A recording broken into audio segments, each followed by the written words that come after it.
Sir, I do salute the framers of our constitution for their unparalleled wisdom, unmatched foresight, courage and dedication, providing us the lengthiest, the largest written constitution in the world. Sir, when we commemorate and celebrate 75 glorious years of our adoption of constitution on 26 November 1949, we have to introspect ourselves whether we are honoring the ideals enshrined in the constitution and thereby fulfill the vision of the framers of the constitution. Sir, if we critically analyze, even after 75 years of adoption of our constitution, we are not able to live up to the expectations of the framers of our constitution or the founding fathers of our constitution. Sir, on 25th November 1949, Dr. B.R. Ambedkar, just now Rahul ji has talked about it. It's a very important fact to be considered at this juncture regarding the economic justice and the social justice when we speak about the political equality. Sir, I'm not quoting because of the paucity of the time. The contradictions between political equality and persistent social and economic inequalities is prevailing in our society. He warned that if these inequalities are not addressed, they will undermine democracy, as true equality cannot exist in a society with systemic disparities, and thereby our political democracy will be in peril. This was on 25th November 1949. Sir, when we are discussing about the constitution, 75 years of adoption of the constitution, when this house is discussing, what Dr. Ambedkar has said has become absolutely true and reality, because now the problems we are facing is, number one, the growing difference between the rich and the poor, the marginalization of minorities, exclusion of vulnerable groups from the benefit of development. Sir, if you go through Article 38 and 39, Directive Principles of State Policy, these are the fundamental principles for the governance of a country enunciated in Chapter 4 of the Constitution. Thereby 38 and 39 Directive Principles speaks about minimizing inequalities in income, status and opportunities. Article 39, the state should prevent the concentration of wealth.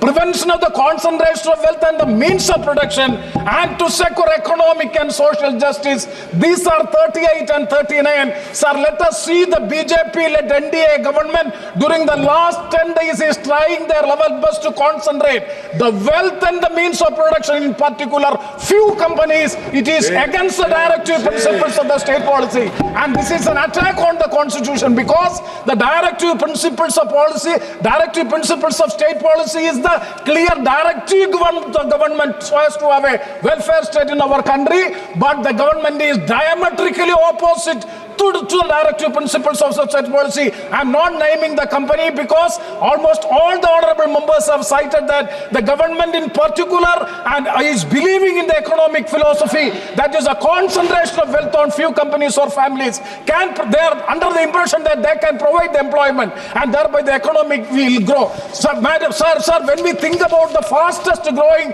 economy in our country, let us see that the so-called development, the fruits of the so-called economic development is not reaching to the poor and the marginalized section of the society. So what Mr. Dr. Ambedkar has said, that economic and social inequality will destroy the foundations of our democracy that is happening in our country in the current political situation. So the second point which I would like to mention is regarding the secular fabric of our country that is also under threat.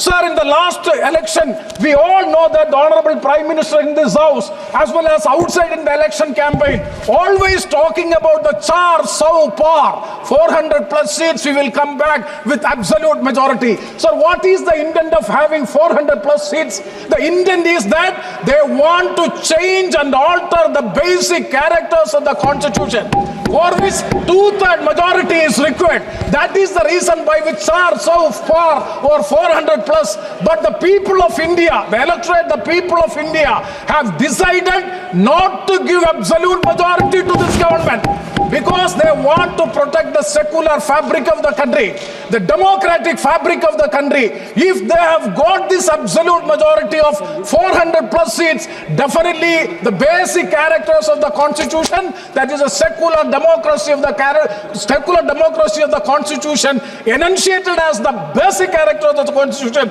would have been amended. Sir, 42nd amendment, they are saying that there was in the preamble, original preamble, there is no secularism. Sir, 42nd amendment of 1976, the term secular and socialism is incorporated in the preamble of the constitution. It was not a sudden addition, it was the affirmation of Indian constitution, which has well stated. So what was implicit in the constitution is made explicit by means of the 42nd amendment of 1976. During the debate in Constituent Assembly, Dr. K.M. Munshi explained the essence of the secularism. Sir, he said, by including secularism in the constitution, we are ensuring freedom of all faiths and prevent the state from identifying itself with any one religion, unquote. Sir, that means the state has no religion and the state will never promote any religion.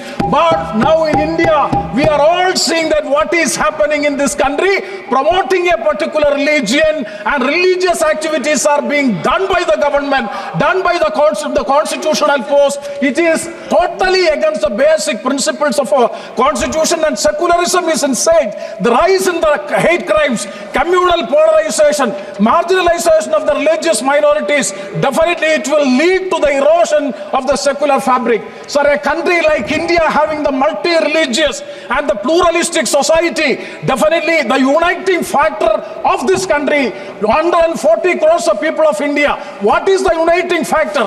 What is the uniting factor is nothing but the word or the concept of secularism. That is a traditional concept of India, traditional culture of India. And the third point which I would like to make is that during the last 10 years, you are trying to weaken the constitution and the constitutional institutions like judiciary, election commission, finance commission, and even the comptroller and auditor general of India. So 2014, you have come to power. Why? Because of the Comptroller and Auditor General of India.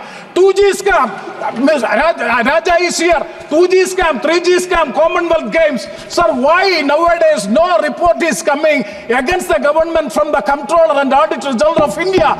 Because the Comptroller and Auditor General of India, all the constitutional institutions, the political influence, and they are now become the part and parcel of the government. That is the reason why this no report is not coming to it. And the last fourth one is regarding the blatant misuse and violation of the constitution during the last 10 years. Sir, regarding Article 3 and Article 1, sir, Article 3 provides for the formation of new states. Article 3 doesn't permit to divide a state into two territories. Article 1, absolutely, we all know it is the union of states. If the parliament is assumed to have power to convert a state into union territory, then logically speaking, the parliament can convert all states into union territory, which is violation of Article 1. No state can be converted into a union territory. Constitution does not permit it.